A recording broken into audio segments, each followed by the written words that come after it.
Okay, तो अब हम बहुत ही इंपॉर्टेंट टॉपिक पढ़ने जा रहे हैं जिसका नाम है द सेल। सेल के बारे में we will discuss all about the cell. Okay, so cell क्या होता है, what is the function of the cell, what is the structure of cell, so everything will be discussed in this video. And you know, for your exam point of view, cell is very important. Cell के ऊपर आपको maximum 8 mark का question आता है। Weightage for this topic is more, 8 4 mark का question आएगा, मतलब आएगा। तो maybe they will tell you the draw the diagram of cell and explain any two parts of the cell, components of the cell. Okay, cell wall को explain करने के लिए बोल सकते हैं, प्लाज्मा लेमा को एक्सप्लेन करने के लिए बोल सकते हैं, राइबोसोम को एक्सप्लेन करने के लिए बोल सकते हैं। We have nucleus, chloroplast, mitochondria, Golgi bodies, vacuole, endoplasmic reticulum. Okay, so there are different important parts of the cell, okay, which are present in a cytoplasm. तो इसके ऊपर आपको क्वेश्चन आ सकता है, enlist the different parts of the cell, okay, or explain in it too, so whatever question, okay. So same topic you are discussed in physiology also। Physiology में आपको हो सकता है पहले दूसरे तीसरे क्लास में ही ये टॉपिक पढ़ाया गया हो। So we are just giving the revision in genetics. इसका ये मतलब नहीं कि जेनेटिक्स में इसका इंपॉर्टेंस नहीं है, that this topic is very important, okay, because whatever things, जो आपका सेल जो है, it is a structural and functional unit of life. Cell को हम क्या बोलते हैं? Cell is called as structural and functional unit of life. इसका डेफिनेशन यही है। अगर कोई बोल दिया आपको सेल का डेफिनेशन करो, तो कुछ नहीं बोलना है, structural and functional unit of life is called as cell. इसके बिना लाइफ ही नहीं है, मतलब ऐसा कोई दूसरा ऑर्गेनेल नहीं है। अब देखिए, अगर हमारे कोई भी ऑर्गेनिज्म हो, may be it is human, may be it is a animal, may be it is a plant, okay, may be it is a prokaryotics, virus हो सकता है, हमारा कोरोना वायरस हो सकता है, बैक्टीरिया हो सकता है, फंगस हो सकता है, एनीवन।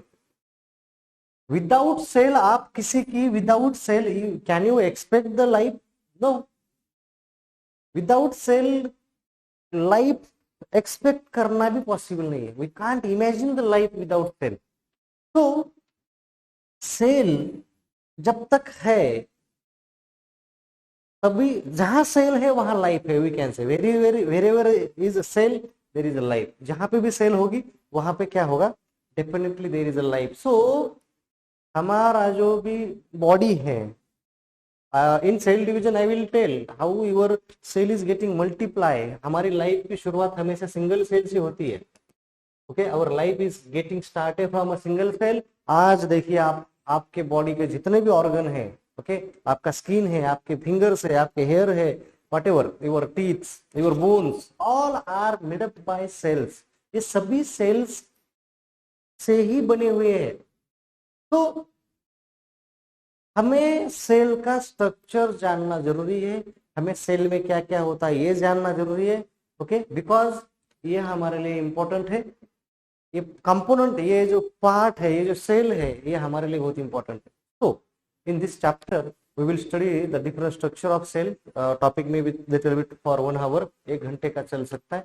सो वॉच केयरफुली, ठीक है। And this topic is important for your exam point of view also. ये टॉपिक आपका exam point of view also important है, तो इसलिए आप थोड़ा इसको ध्यान से। Now this is a structure जो actually in agriculture we need to concentrate more on plant cell. हम एग्रीकल्चर के स्टूडेंट्स हैं या हम एग्रीकल्चर में पढ़ रहे हैं, so here we need to more concentrate on the plant cell. So this is a diagram of plant cell. ये जो डायग्राम है आपकी, इसकी है, this is the diagram of plant cell. And you also need to do the practice to draw the diagram। आपको exam में अगर पूछा जाएगा तो आपको डायग्राम का प्रैक्टिस आना चाहिए।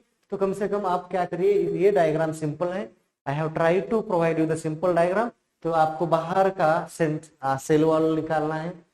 Outer most layer of the cell आपका सेल वॉल होता है, उसके अंदर फिर प्लाज्मा मेम्ब्रेन या प्लाज्मा लेमा बोलते हैं उसको, तो या उसको सेल मेम्ब्रेन भी बोलते हैं। सो ड्रॉ द सेकंड, ये ब्लू कलर का आपका जो लाइन का दिख रहा है, this is the cell membrane, that is also called as plasmalemma, also called as plasma membrane. उसके अंदर उसको अंदर आपको जो निकालना है, सबसे पहले आप सेंटर में न्यूक्लियस निकाल लो।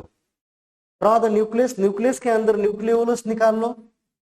देन न्यूक्लियस के बाजू में आपको एंडोप्लाज्मिक रेटिकुलम, आप इस तरह से ये एंडोप्लाज्मिक रेटिकुलम, यहाँ पे थोड़ा सा क्लियरली शो नहीं हो रहा। जब मैं एंडोप्लाज्मिक रेटिकुलम आपको दिखाऊंगा तो आप न्यूक्लियस के तुरंत बाजू में आपको एंडोप्लाज्मिक रेटिकुलम ड्रॉ करना है।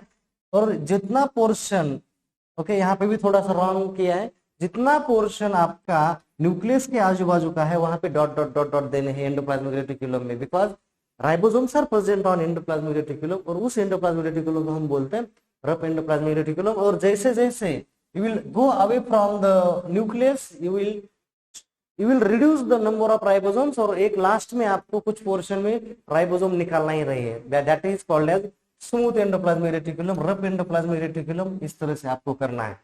Then these are the ribosomes, आप राउंड राउंड राइबोसोम करो, ठीक है। ये हम गोल्गी बॉडीज है, इस तरह से हम स्ट्रक्चर शो कर देंगे। These are the Golgi bodies, these are the chloroplast, इस तरह से आप कर दो chloroplast. This is a mitochondria. तो आप थोड़ा सा स्ट्रक्चर निकालना सीखिए, ओके। देन इंपॉर्टेंस में आपको बता रहा हूँ, अमीलोप्लास्ट आप निकाल दो, कोई बात नहीं। सो कम से कम गोल्गी बॉडीज वहां पे आनी चाहिए, कम से कम आपका क्लोरोप्लास्ट आना चाहिए, माइटोकॉन्ड्रिया 4-5 निकाल लो, 2-3 क्लोरोप्लास्ट निकाल दो, ठीक है। आपका राइबोसोम होना चाहिए 100%। और इंपॉर्टेंट एक पोर्शन आपको ऊपर में ब्लू कलर में दिख रहा है, that should B vacuole. Vacuole भी उसमें थोड़ा सा बड़ा, न्यूक्लियस से थोड़ा सा बड़ा निकाल लो। Definitely the size and shape of the vacuole is not fixed in cell. होता है कभी कभी ये 90% स्पेस ऑक्यूपाई करता है, किसका, सेल का, because cell sap is present in vacuole. आपने पढ़ा होगा आपके फिजियोलॉजी में, जब आपने टीचर्स ने पढ़ाया होगा। सो वैक्यूल होता है, वैक्यूल का रोल क्या है, जब हम वैक्यूल पढ़ेंगे तब मैं बताऊंगा। So this is the structure you need to draw, okay. Golgi bodies आप कर दो, आप एंडोप्लाज्मिक रेटिकुलम ड्रॉ कर दो, आप माइटोकॉन्ड्रिया निकाल दो, आप राइबोसोम का निकाल दो, ठीक है। So we need to draw this structure. ये अमीलोप्लास्ट है, आप निकाल दो। सेंट्रियोसोम, ठीक है, निकाल दो, कोई बात नहीं। वैक्यूल को निकालना है। न्यूक्लियस, न्यूक्लियस के अंदर न्यूक्लियोलस, सेल वॉल बाहर में, सेल और अंदर यहाँ पे कहीं तो आप साइटोप्लाज्म नाम लिख दो, लिखा होगा ऐसे कैसे कहीं भी नाम दो साइटोप्लाज्म, ये दिया है इस तरह से, देखो। तो ये चीजें आपको सेल का डायग्राम अगर एग्जाम में आता है, so you need to draw this diagram, well label diagram you should draw. ज्यादा खिचड़ी नहीं बनानी है, सिंपल आपको क्या क्या कहाँ कहाँ बनाना है। ऊपर में आप वैक्यूल बना लो, उसके नीचे आप न्यूक्लियस बना लो, न्यूक्लियस के अंदर न्यूक्लियोलस, बस राउंड ही तो करना है, ओके। न्यूक्लियोलस बनाओ, उसको ये करो, बाहर का layer cell wall, because cell wall is present only in plants, ये प्लांट्स में होती है, एनिमल में ये एब्सेंट होती है। तो आपको एनिमल्स में खाली सेल मेम्ब्रेन होती है, जिसको हम प्लाज्मा लेमा या प्लाज्मा मेम्ब्रेन बोलते हैं। So this is the structure of cell. Now we will see all the, वो पहले हम हिस्ट्री देखेंगे सेल की थोड़ी, okay. So first we will see the history of the cell. Actually ना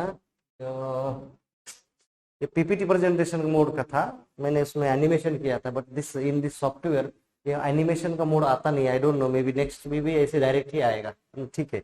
इसी स्लाइड में मैंने एनिमेशन बहुत सारा डाला था, बट नो प्रॉब्लम, ठीक है, कोई बात नहीं, okay, leave it. Now cell is the basic unit of structure and function of a life, okay, and every organism is made up by cell। Her organism जो है वो सेल से बना हुआ होता है, we all know, and the term cell was coined by Robert Hooke। Robert Hooke ने actually पहले सेल ने टर्म कॉइन किया, he coined the term cellular। बाद में उसका नाम सेल मतलब चेंज कन्वर्ट किया गया, ओके, आफ्टर सम इयर्स। मतलब सेल ही है, बट वो उसने पहले सेल की जगह सेल्यूलर, लेकिन अगर आपको नाम क्वेश्चन आ गया, the term cell was coined by, that is Robert Hooke, उसका आंसर रॉबर्ट हुक ही देना है। 1665 में, इसका ईयर याद रखिए, 1665 coined the term cellular. And what he have done, इसने जब माइक्रोस्कोप डेवलप किया, उसने माइक्रोस्कोप के अंदर एक कॉर्क, मतलब एक जो ट्री का जो आउटर लेयर होता है उसको देखा, तो उसने उसको देखा तो उसको एम्प्टी स्पेस लगे, okay, he have observe that there are empty space, उसको उसने नाम दिया कंपार्टमेंट। तो he have observe that such type of compartments are there, इस तरह से कंपार्टमेंट्स उसको दिखे, एंड उसको उसने नाम दिया सेलुला। उसके बाद वो कन्वर्ट हो चुका है इसमें सेल में, हमने उसको बाद में cellula was later change into the cell term, हमने उसमें उसको सेल में कन्वर्ट किया, but all credit goes to the Robert Hooke only. Now Robert Hooke ने क्या किया, व्हाट ही हैव डन, इसने सेल का बहुत अच्छे से स्टडी किया micro by the use of microscope, क्योंकि पहले वो माइक्रोस्कोप आपको पता है एंटन एंड लिवानहुक, ये सब चीजें आपने देखी होगी। रॉबर्ट हुक ने फिर उस माइक्रोस्कोप आपने पैथोलॉजी में बहुत अच्छे से पढ़ा होगा। ओके, उसके बाद रॉबर्ट हुक ने अच्छा माइक्रोस्कोप मॉड्यूल डेवलप किया, उसने फिर ट्री का जो क्वार्क होता है उसको ऑब्जर्व करने की कोशिश की, and he have discover the cell, उसने सेल को डिस्कवर किया, उसने देखा how the compartments are there, okay, what is the present in that, so everything he have studied, and whatever study he have done on the cell he have expressed in the word, एक word के माध्यम मतलब लिखा उसने in the book Micrographia, इसने पूरा he describe his discovery of cellula in his book Micrographia, ये याद रखना, इसके बुक का नाम माइक्रोग्राफिया है। सेलुला आप ऑप्शन मेरे को पता है, एक तो आप द सेल को टिक करोगे, एक तो आप सेलुलर को टिक करेंगे, you will forgot Micrographia, so Micrographia को भूलना नहीं है, remember Micrographia. So he have given the term cell and he have whatever things discovered during his research, he wrote everything, he written everything in the book name Micrographia. तो इसका book का नाम क्या है, माइक्रोग्राफिया है, ठीक है। So this is discovery of cell. Now we will see all the cell organelle one by one. So first organelle is a cell wall. सबसे पहला अगर organelle कौन सा है तो ये है हमारा cell wall है, okay, this is a cell wall. Now जो cell wall होता है ये 3 लेयर का बना होता है, okay, remember our cell wall, plant cell wall, not our, हमारे बॉडी में तो cell wall होता ही नहीं है, ओके। सो प्लांट के जो सेल्स है उसका outermost layer is a cell wall, बाहर का सबसे बाहर का लेयर होता है cell wall, and it is made up by 3 layers, ये 3 लेयर का बना होता है, middle lamella, primary cell wall and secondary cell wall. ये है आपका आउटर मोस्ट मिडल लेम्मा, उसके बाद होता है प्राइमरी सेल वॉल, पीसीडब्ल्यू में बोलता हूं, और उसके बाद होता है सेकेंडरी सेल वॉल। तो राइट दिस नेम्स, आपको डायग्रामेटिकली इतना अच्छा दिया नहीं है, just I am drawing the diagram. Now middle lemma is the outermost layer, primary cell wall is the layer present between middle lemma and secondary cell wall, secondary cell wall is the layer present between primary cell wall and plasma lemma, क्योंकि नीचे आपका क्या है, plasmalemma है, okay. Now so middle lamella ये जो layer है it is a sharing layer between 2 cells, ये मिडल लेम्मा जो, क्योंकि यहाँ के बाजू में भी और एक सेल होगी तो ये दोनों को शेयर करने वाला लेयर है। कभी कभी अगर क्वेश्चन आता है which is the sharing layer between 2 cells, तो ये है मिडल लेम्मा, मतलब कॉमन होगा दोनों का भी। उसके बाद होगा आपका separate layer, primary cell wall and secondary cell wall. Now middle lamella is mainly made up by pectins, वो जनरली पेक्टिन का बना हुआ होता है, यहाँ पे नाम लिखा हुआ है, it is mainly made up by pectin, okay. Primary cell wall mainly made up by hemicellulose, उसमें सेलुलोज होता है, हेमिसेलुलोज नियर अबाउट 57%, ओके, लगभग 35% आपका सेलुलोज होता है, आपका 5% के आसपास लगभग पेक्टिन होता है, फिर 7% आपका लिपिड्स होता है, okay. So this is a composition of primary cell wall. Primary cell wall में hemicellulose, cellulose, pectin, lipids, these molecules are present, ठीक है। ये मॉलिक्यूल्स उसमें आप देख सकते हो, उसमें थोड़ा सा क्लियर नहीं किया कौन सा लेयर कहाँ है।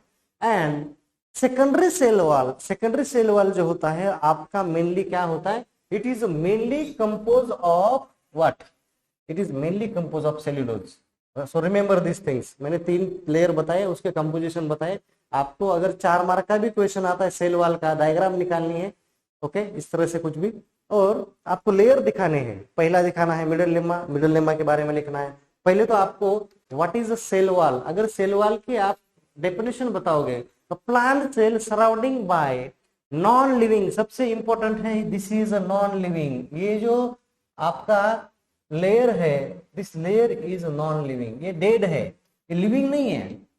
तो सबसे पहला फर्स्ट ऑर्गेनेल ही हम नॉन लिविंग पढ़ रहे हैं। Okay, so remember this is non living and rigid coat.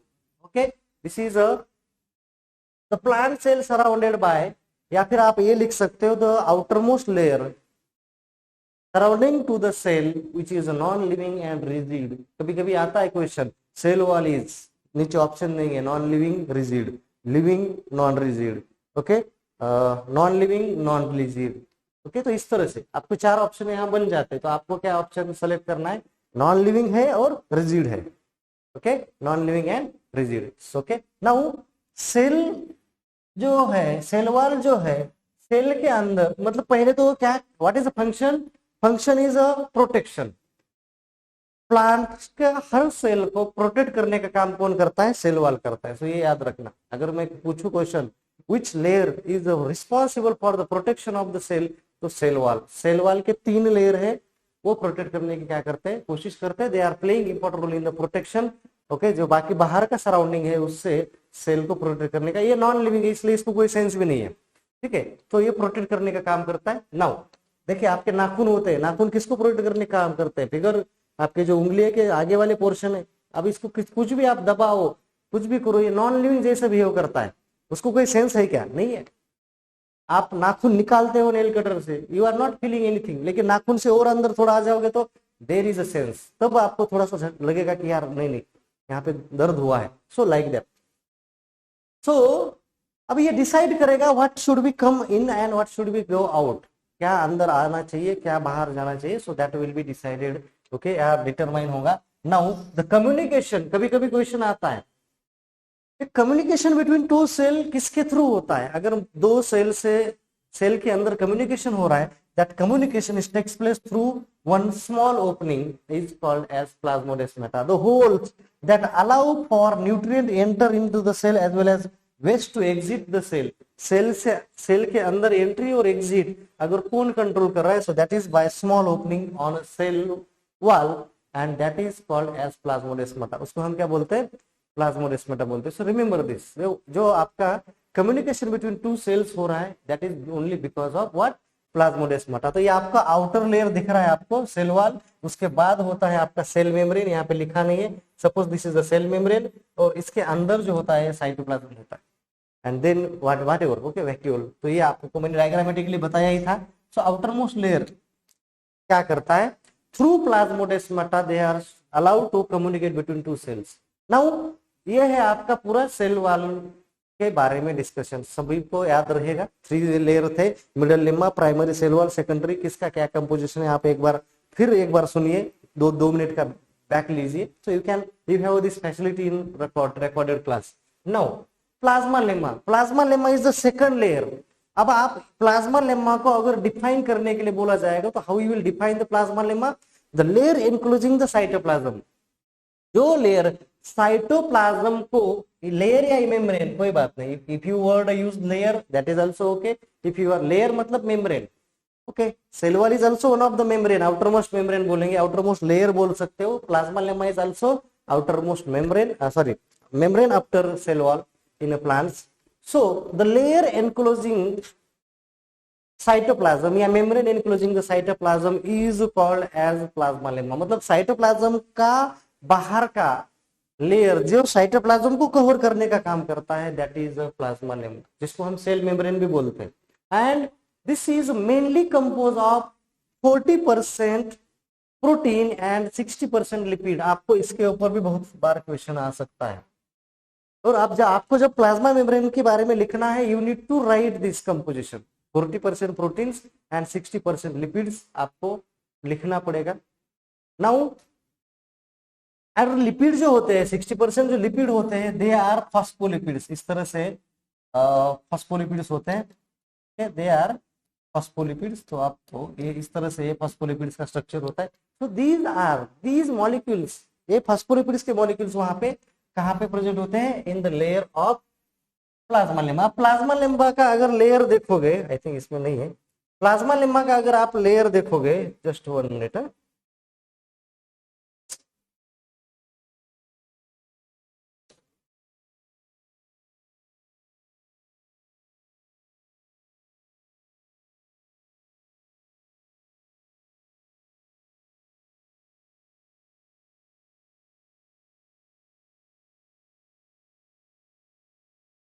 Yes, तो प्लाज्मा मेम्ब्रेन में मैंने ऑलरेडी आपको ये बताया कि there are okay presence of what 40% protein and 60% lipid, और लिपिड में क्या है फॉस्फोलिपिड्स है। फ्लूइड मोज़ेक मॉडल एक दिया हुआ है। Okay, the currently accepted model for structure of plasma membrane is called as fluid mosaic model. कभी कभी आपको फ्लूइड मोज़ेक मॉडल के ऊपर क्वेश्चन आ सकता है। समटाइम क्वेश्चन में asked on the fluid mosaic model. This was first proposed in 1972। This model has evolve over time, बाद में वो इवॉल्व होता रहा।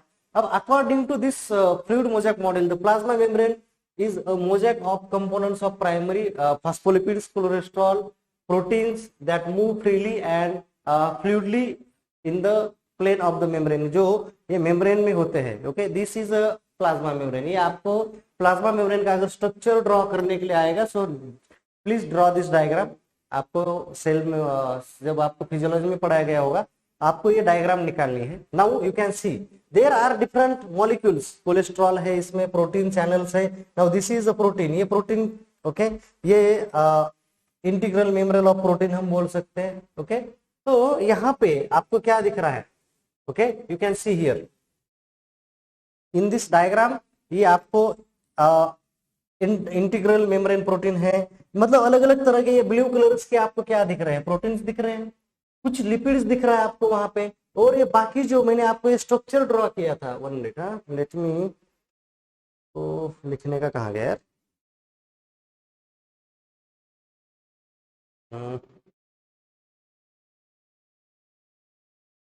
पेन कहाँ गया? 1 मिनट, चल ठीक है। Okay, so I will show like that this only.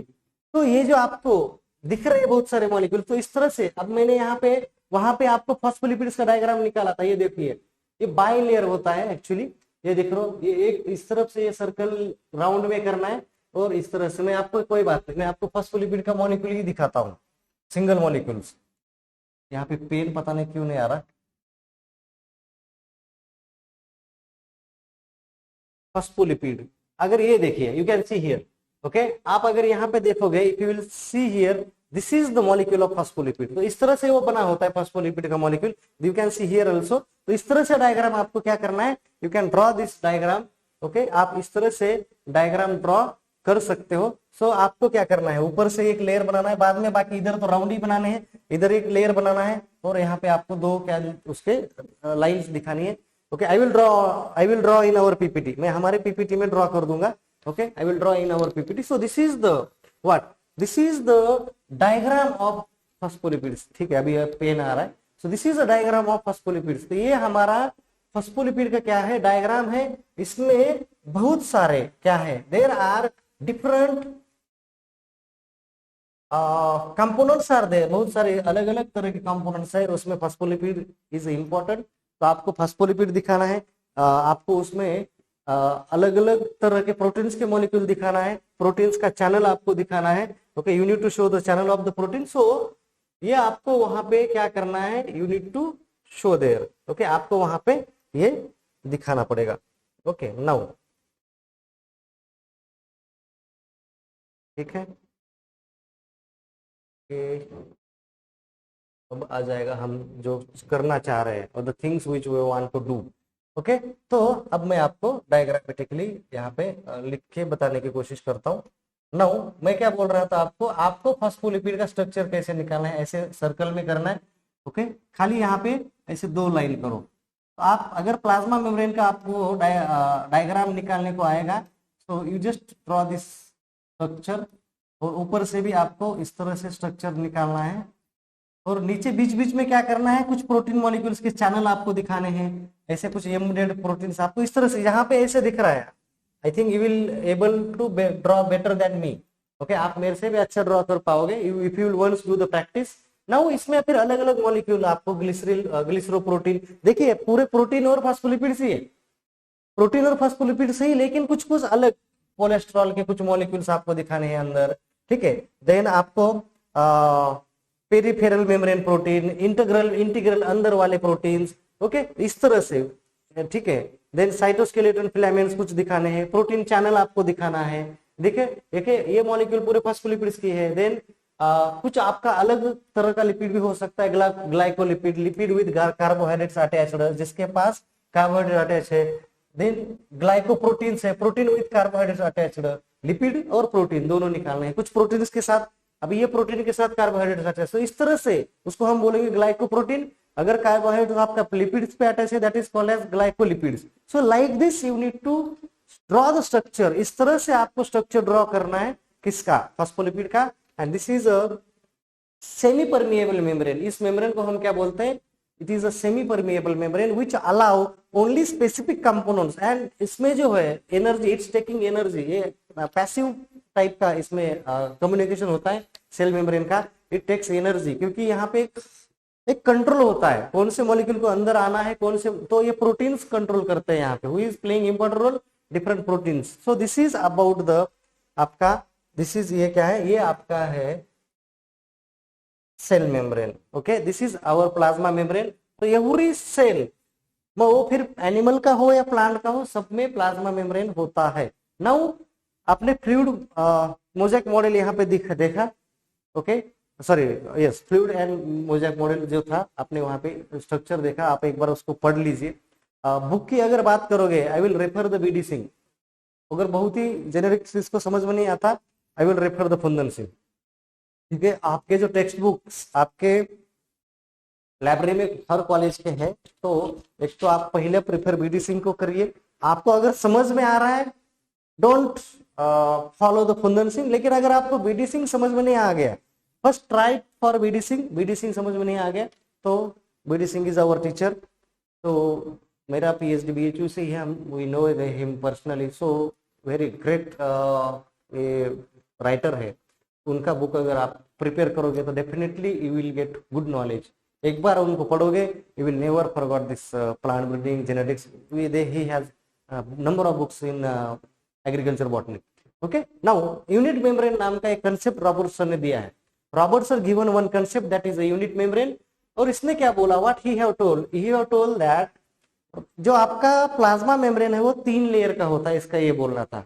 पहला जो होता है, आउटर मोस्ट 2 लेयर्स आर ऑस्मोफिलिक, मतलब वाटर लविंग, और इनर वाला होता है ऑस्मोफोबिक, इसका ये बोलना था। ऑस्मोफोबिक मतलब वाटर हेटिंग।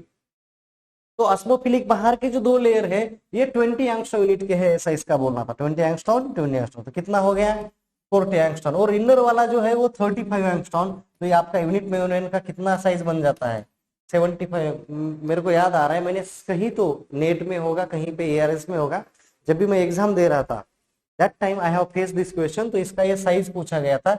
कभी आपको रॉबर्टसन, तो आप अपने एग्जाम के पर्पज पॉइंट ऑफ व्यू आप इसको अच्छे से एक्सप्लेन कर सकते हो यूनिट मेम्ब्रेन को, because that is a explanation for the plasma membrane, plasma lemma. ठीक है, तो ये this is about the plasma membrane. Now endoplasmic reticulum, मैंने आपको डायग्राम के शुरू में ही बोला था कि न्यूक्लियस के बाजू में सबसे क्लोज अगर किसको दिखाना है तो ER, it is also called as ER.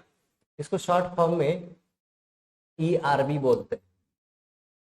इसको हम ईआर का मतलब होता है एंडोप्लाज्मिक रेटिकुलम। आपको यहाँ पे बहुत सारे जगह ईआर लिखा होगा। अगर आपके क्वेश्चन पेपर में ईआर है तो कंफ्यूज नहीं होना, अरे यार ईआर क्या है। जैसे हम डीएनए को शॉर्ट फॉर्म में लिखते हैं, डीएनए को कभी बोलने की जरूरत नहीं होती, डीऑक्सीराइबोन्यूक्लिक एसिड। आरएनए को कभी लिखने की जरूरत नहीं होती, ribonucleic acid. You are understanding. तो वैसे ही आपका अगर जहां पे भी एग्जाम में ईआर होगा तो ईआर का मतलब है एंडोप्लाज्मिक रेटिकुलम, यहाँ पे दिया है। So remember this. And what is the endoplasmic reticulum? Endoplasmic reticulum is consist of interconnected network membrane of vesicles. किसका? Membrane vesicles. ER is the only organelle that has direct physical connection with nucleus. ये ऐसा organelle है जिसका directly nucleus के साथ connection है। ये अकेला एक ऑर्गेनेल है। तो ये आपको कभी क्वेश्चन आ गया तो आ सकता है। And you also can write this sentence. Okay, ये अगर सेंटेंस आप लिखोगे वहां पे अंडरलाइन करोगे, ओके, आपको आउट ऑफ नंबर मिल जाएंगे। Now I will explain this structure. ये जो स्ट्रक्चर है ये वेसिकल्स का बना होता है, इसमें चैनल्स होते हैं। डायग्राम्स थोड़ा अगर इस तरह से भी नहीं आएगा, ये आप न्यूक्लियस निकालो और आप इस तरह से भी डायग्राम्स निकालोगे। ओके, यहाँ पे कनेक्शंस दिखाने हैं एक दूसरे के साथ, इंटरकनेक्टेड होता है ये इस तरह से। फिर इस तरह से, तो इस तरह से आप कोशिश करिए। और मैंने बात बताई थी, जो ER क्लोज है कहां पे, the ER which is close to nucleus is called as rough endoplasmic reticulum. तो आपको इसके ऊपर क्या करना है, ऐसे डॉट डॉट डॉट डॉट देने हैं और लिखना है राइबोसोम, इसको लिखना है रफ, RER भी बोलते हैं हम। और जैसे जैसे आप इधर जाओगे डॉट्स कम करते जाने, यहाँ पे देखिए, जैसे जैसे आप whenever you are going away from the nucleus, आप प्लाज्मा मेम्ब्रेन की तरफ जा रहे हो, you are going towards the plasma membrane, आपका quantity of ribosome is getting reduce. एक एंड में क्या होगा, at the end you don't have ribosomes on endoplasmic reticulum, ribosome absent है एंडोप्लाज्मिक रेटिकुलम के ऊपर। Okay, so this is called as smooth endoplasmic reticulum. इसको हम क्या बोलते हैं, this is called as smooth endoplasmic reticulum.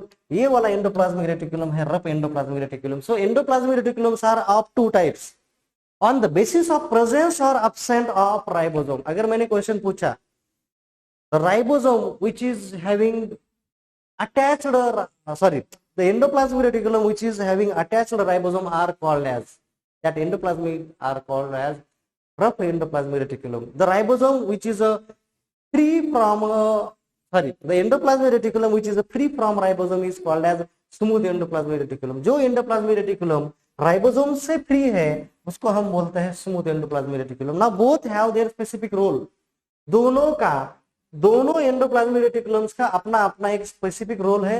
Now what is the role of rough endoplasmic reticulum? Rough endoplasmic reticulum का role ये है, it is giving place for the ribosome to do protein synthesis.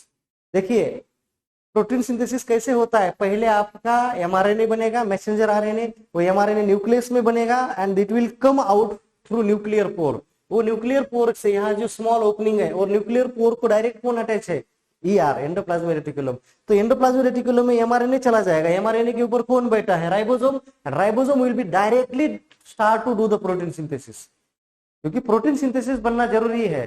तो directly it will start to do the protein synthesis, ये directly protein synthesis बनाना शुरू कर देगा, it will directly start to do the protein synthesis. So इसलिए because of that हमारा endoplasmic reticulum, rough endoplasmic reticulum playing an important role by giving the site of ribosome, and वहां पे protein synthesis करवाता है, वहां पे कुछ protein modify होता है एंड वहां से प्रोटीन आपको पहुंचाया जाता है through vesicle to the Golgi bodies. ये भी इसका इंपॉर्टेंट रोल है। ओके, कुछ प्रोटीन्स आपको मतलब एंडोप्लाज्मिक रेटिकुलम से वो डायरेक्ट प्लाज्मा लेमा के पास चला जाता है, but it is directly generally giving to the Golgi bodies. Golgi bodies को थ्रू वेसिकल, ये दिख रहा है आपको, ये सराउंडिंग आपका वेसिकल क्या है हम ये भी देखेंगे। नाउ स्मूथ एंडोप्लाज्मिक रेटिकुलम, तो स्मूथ एंडोप्लाज्मिक रेटिकुलम आपको अगर एंडोप्लाज्मिक रेटिकुलम का 4 नंबर का भी क्वेश्चन आ जाए तो भी आप लिख सकते हो। I have given you lot of information, rough endoplasmic reticulum क्या, स्मूथ क्या, और डायरेक्टली इसका कनेक्शन किसके साथ होता है, इसका डेफिनेशन क्या है, ठीक है, आपको बताना है, डायग्राम निकालनी है। Then you can give the role of smooth endoplasmic reticulum, you can give the role of rough endoplasmic reticulum. Okay, now smooth endoplasmic reticulum, तो ये जो स्मूथ एंडोप्लाज्मिक रेटिकुलम है, ये सबसे पहले lipid synthesis, metabolization of carbohydrate and detoxification of drugs and poisons. अगर आपके body में कोई ड्रग्स आता है, मतलब बाय मिस्टेक, हम बहुत सारे वेजिटेबल्स खाते हैं जिसमें इंसेक्टिसाइड या केमिकल्स है, पॉइजन्स है, तो इनको पॉइजन को, ड्रग्स को, अगर आपने कोई ड्रग्स लिया उसको टॉक्सिसिटी को डिटॉक्सिफाई करने के लिए भी ये रोल प्ले करता है स्मूथ एंडोप्लाज्मिक रेटिकुलम। तो ये भी है इसका इंपॉर्टेंट रोल, तो आप ये भी लिख सकते हो। नाउ राइबोसोम, अभी हम राइबोसोम का बात कर रहे थे। So ribosome is a site of protein synthesis. Ribosome के द्वारा और through ribosome we are able to do the protein synthesis. हम प्रोटीन सिंथेसिस किसके थ्रू कर रहे हैं, we are doing protein synthesis through ribosome, ठीक है, राइबोसोम के थ्रू हम प्रोटीन सिंथेसिस होता है।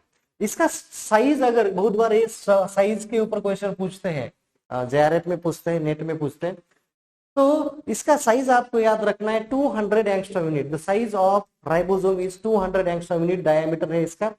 It mainly compose of 2 things, ये 2 चीजों का बना होता है, 40% RNA एंड 60% प्रोटीन्स। वहां पे हमने प्लाज्मा मेम्ब्रेन को देखा था, 40% प्रोटीन एंड 60% फॉस्फोलिपिड्स। लिपिड्स है लेकिन कौन से है? मेनली फॉस्फोलिपिड्स है।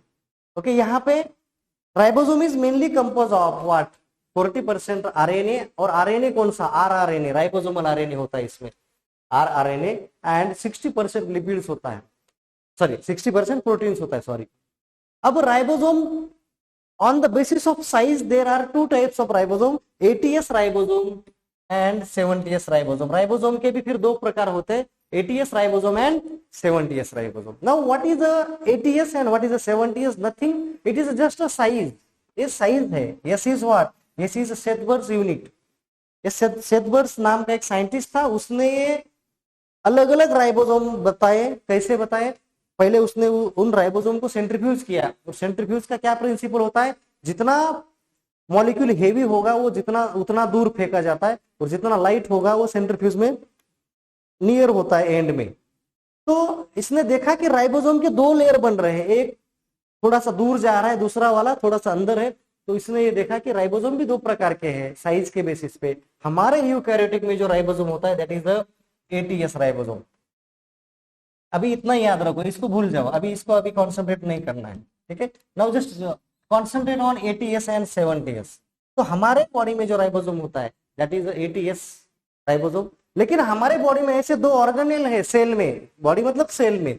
आपकी बॉडी किससे बनी है? सेल की। तो हमारे जो सेल में राइबोसोम होता है ये राइबोसोम होता है ATS। लेकिन हमारे सेल में और दो ऑर्गन, हमारे सेल में प्लांट सेल की बात कर रहा हूं, प्लांट सेल में और दो ऑर्गेनेल है जिसमें 70S राइबोसोम होता है।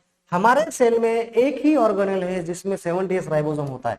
तो प्लांट सेल में कौन से दो ऑर्गेनेल है? माइटोकॉन्ड्रिया एंड क्लोरोप्लास्ट, जिसमें 70S टाइप का राइबोसोम है। आपके बॉडी में कौन है? माइटोकॉन्ड्रिया। तो हमारे अगर क्वेश्चन आ गया in eukaryotic in which cell of animal, in which organelle cell organelle of animal 70S ribosome is present। थोड़ा सा क्वेश्चन समझ लो, एनिमल के सेल के अंदर ऐसा कौन सा ऑर्गेनेल है जिसमें 70S का राइबोसोम होता है? It is the mitochondria. Plant के माइटोकॉन्ड्रिया एंड क्लोरोप्लास्ट, क्योंकि प्लांट में क्लोरोप्लास्ट होता है, एनिमल में क्लोरोप्लास्ट एब्सेंट होता है।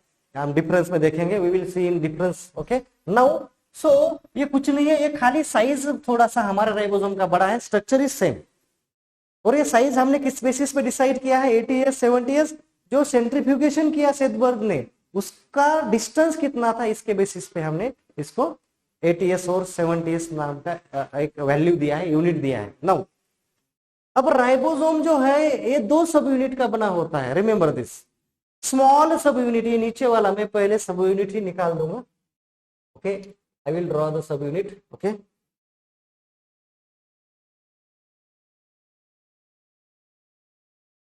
चलो कोई बात नहीं। सो ठीक, ये स्मॉल सब यूनिट है, ये स्मॉल सब यूनिट का बना होता है, और इसके ऊपर एक लार्ज सब यूनिट इस तरह से होता है। तो ribosome is mainly compose of two subunit, small subunit and large सब यूनिट। ओके, अब यहाँ डायग्रामेटिकली नीचे है, पहले मैं थोड़ा सा यहाँ पे समझाने की कोशिश करूंगा। स्मॉल सब यूनिट, अगर मैंने ये बोला कि ribosome are two types, ATS 70S। ATS में स्मॉल सब यूनिट जो होता है वो होता है 40S का, एंड लार्ज सब यूनिट होता है 60S का। ये भी साइज ही है, कुछ नहीं है। तो कभी कभी आपको क्वेश्चन आता है कि ATS का राइबोसोम का स्मॉल सब यूनिट किस साइज का होता है या लार्ज सब यूनिट किस साइज का होता है, तो आपको उसका आंसर आना चाहिए। 70S में क्या होता है? 70S में 30S और 50S, तो ये होता है आपका। Okay, so if I will go to there, यहाँ पे अगर आप देखोगे, देखिए ATS का राइबोसोम का पहला स्मॉल सब यूनिट इज 40S, लार्ज सब यूनिट इज 60S। 70S का 30S 50S, मैंने वही दिखाया था आपको diagrammatically. I have showed you the small and large सब यूनिट। अभी यहाँ पे डायग्राम दिख रहे हैं आपको। अभी ये डायग्राम आपको कौन सा है? During doing the translation, protein synthesis वाला डायग्राम है ये। राइबोसोम कैसे प्रोटीन सिंथेसाइज कर रहा है, तो इससे आपको पता चल रहा है ribosome is playing an important role for the protein synthesis. आपको मैं जितनी बातें बोल रहा हूं, you should able to write in English. Okay, because why I am not continuously discussing in English, you should understand the first topic. Okay, how to write, okay, that is your choice. Write in your own language, you should not आपको रट्टा नहीं मारना है। Okay, you should first understand the concept, पहले concept को understand करो, पहले structure को अंडरस्टैंड करो and then you try to write in your language, उसकी प्रैक्टिस करो लिखने की। Okay, don't copy whatever I am saying, means मैं जैसे बोल रहा हूँ वैसे ही नहीं लिखना है। You should just first understand the structure and then you can write in your language. Okay, so there is no doubt. Now तो स्मॉल सब यूनिट जो होता है एस 80s में 40s का होता है और 70s में 30s का होता है, ये हमने देखा। स्मॉल सब यूनिट और लार्ज सब यूनिट एक्चुअली पहले वो अलग अलग होते हैं। जब भी एमआरएनए बनेगा, एमआरएनए आ जाएगा, जब भी वहां पे प्रोटीन बनाना पड़ेगा तब वो अटैच होता है। अटैच होते तो क्या होगा, सबसे पहले एमआरएनए स्मॉल सब यूनिट के ऊपर अटैच होगा। ओके, एंड उसके बाद फिर लार्ज सब यूनिट आके वहां पे बैठ जाएगा and protein synthesis will be start. जब प्रोटीन सिंथेसिस हम पढ़ेंगे, okay, when we will study the protein synthesis, तब आपको मैं प्रॉपरली वहां पे बताऊंगा, आपको दिखाऊंगा, सिखाऊंगा। ओके, नाउ तो व्हाट हैपेंस हियर, लार्ज सब यूनिट के 3 साइट है, A site, P site and E site. ये 3 साइट है, ए, पी एंड ई। ई को हम बोलते हैं एग्जिट साइट। अब हो क्या रहा है, ये भी आपको थोड़ा सा प्रोटीन सिंथेसिस में क्लियर होगा, लेकिन समझ लीजिए। जो चार्ज टीआरएनए है इसको हम बोलते हैं अमीनो एसिड टीआरएनए। जो चार्ज टीआरएनए होते हैं उसको हम क्या बोलते हैं, amino acid tRNA.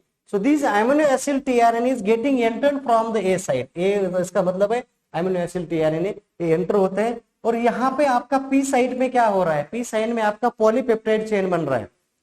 Okay, P side में आपका क्या हो रहा है, पॉलीपेप्टाइड चेन बन रहा है। और ई साइड में आपका जो डिस्चार्ज टीआरएनए, अभी अमीनो एसिड टीआरएनए नहीं रहा, इसका अमीनो एसिड यहाँ पे डोनेट किया गया, दे विल गो आउट। तो ये जो एम्प्टी या डिस्चार्ज टीआरएनए है जहां से एग्जिट होते हैं, इसको हम बोलते हैं ई साइड। तो ये है सिंपल, आपको स्ट्रक्चर कैसे निकालना है। ओके, तो स्ट्रक्चर निकालने के लिए ज्यादा कोई लोड लेने की जरूरत नहीं है, खाली आपको ये लार्ज समिट इस तरह से आप निकाल सकते हो यहाँ पे, और इस तरह से आप नीचे स्मॉल सबयूनिट आप ड्रॉ कर सकते हो। यहाँ पे आप लिख सकते हो ए साइड, यहाँ पे आप लिख सकते हो पी साइड, यहाँ पे आप लिख सकते हो ई साइड। तो आपको डायग्रामेटिकली रिप्रेजेंट करने के लिए बहुत मेहनत लेने की जरूरत नहीं है, ऐसा ही एग्जैक्ट डायग्राम आना चाहिए, ऐसा कुछ नहीं है। आप खाली वहां पे थोड़ा सा टीआरएनए थोड़ा सा एमआरएनए निकाल दो, you can draw this. Okay, you can draw better than me, I know. Okay, you are so talented, so you can do this. So this is a protein synthesis। हम ये structure अच्छे से, even I will show you the protein synthesis through video. जो भी process हो रही है genetics की लाइव दिखाऊंगा मैं आपको। फिर वो डीएनए सिंथेसिस होगा, ओके, डीएनए रेप्लिकेशन होगा, प्रोटीन सिंथेसिस होगा, एमआरएनए सिंथेसिस होगा। I will give you demonstration, आपको यहाँ पे लाइव दिखाऊंगा तो आपको और क्लियर होगा। This is the benefits of what, these are the benefits of digital board. यही डिजिटल बोर्ड के बेनिफिट्स है। Take the benefits and share videos with your friends. जो अभी हमारा कोर्स लिया नहीं है, 100 rupees fees is nothing. Okay, तो क्या होगा, बच्चों को इसका नॉलेज मिलेगा, इसका बेनिफिट्स होगा। Let them take benefits. Now मैंने आपको एंडोप्लाज्मिक रेटिकुलम बोला था। अब क्या होता है, एंडोप्लाज्मिक रेटिकुलम से मैंने बोला था कि थ्रू वेसिकल प्रोटीन जाता है गोल्गी बॉडीज की तरफ। पहले हम गोल्गी बॉडीज पहले पढ़ेंगे, उसके बाद हम ये बाकी चीज सिक्रेटरी पाथवे हम डिस्कस करेंगे। अभी इतना जल्दी आपको समझ में नहीं आएगा। नाउ पहले साइक्लोसिस क्या है ये डिस्कस करते हैं, इसको भूल जाओ, ये बाद में हम डिस्कस करने वाले हैं। साइक्लोसिस का मीनिंग आप याद रखो, कभी कभी डेफिनेशन अगर आता है तो the movement of protoplasm within cell. Protoplasm मतलब जो लिक्विड पोर्शन होता है सेल के अंदर, उसका जो मूवमेंट चलता है अंदर साइटोप्लाज्म में, that is called as cyclosis. Now cytosol, ये अलग टर्म है। Cytosol, the aqueous components of the cytoplasm of a cell within which various organelles are suspended, embedded भी बोल सकते हैं। तो ये आपका लिक्विड पोर्शन है, ये भी aqueous composition बोल सकते हैं। ये जो साइटोसॉल है, ओके, ये हमने बोला था movement of cytoplasm within the cell, तो ये साइटोसॉल ही मूव होता है। Okay, so this is just term आपको पता होने चाहिए।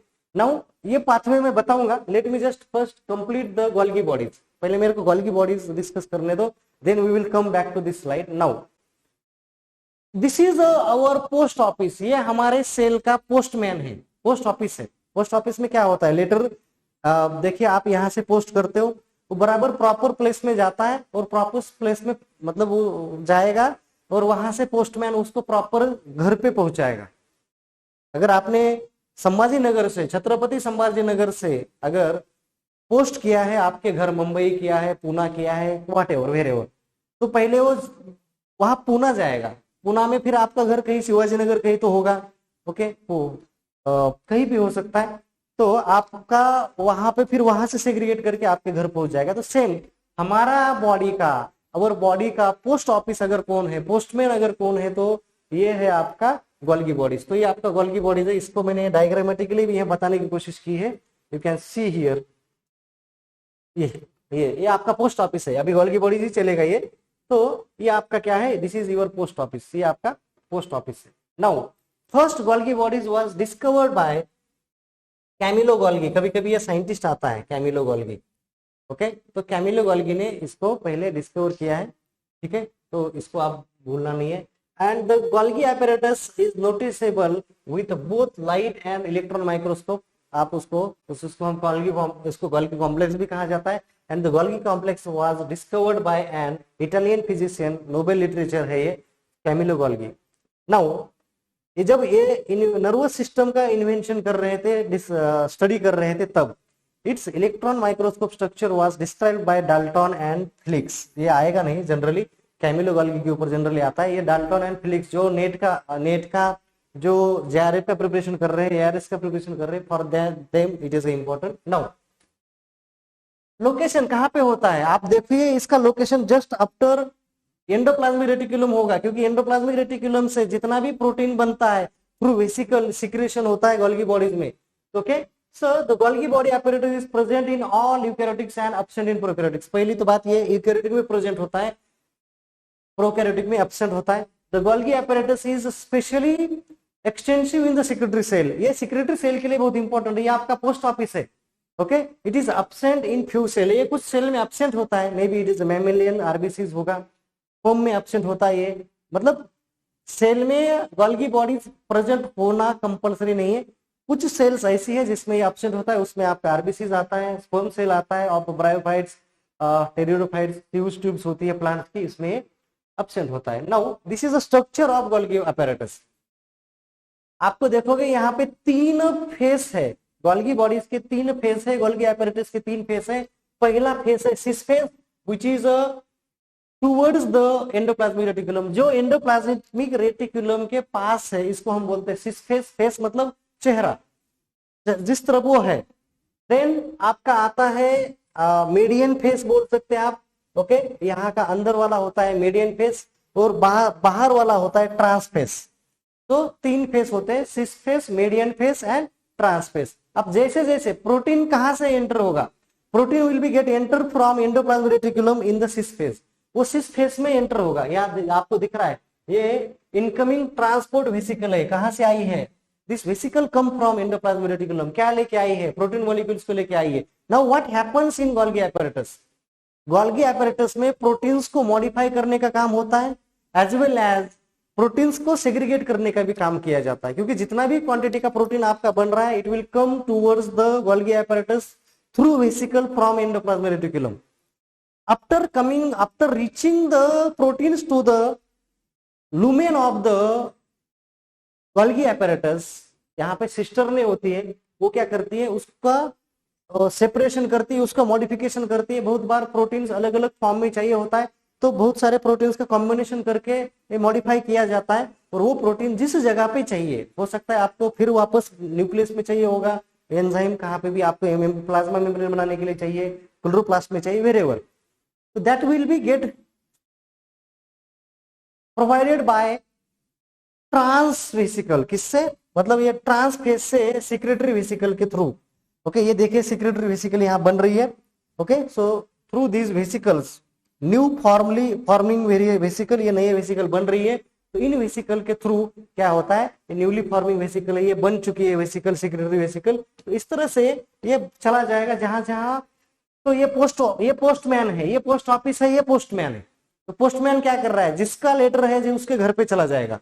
तो ये जिसका प्रोटीन है, जिसको ये प्रोटीन की जरूरत है, it will go to that place and it will give this protein to that organelle, वो ऑर्गेनेल को देगा, ठीक है। So this is the what, ये है आपका, ये आपका क्या है, structure of Golgi complex, okay. तो Golgi complex varies in size and form in different cell type but usually has similar organization for any one kind of the cell. सब में सब एक जैसी होता है. Electron microscope show as a central stock.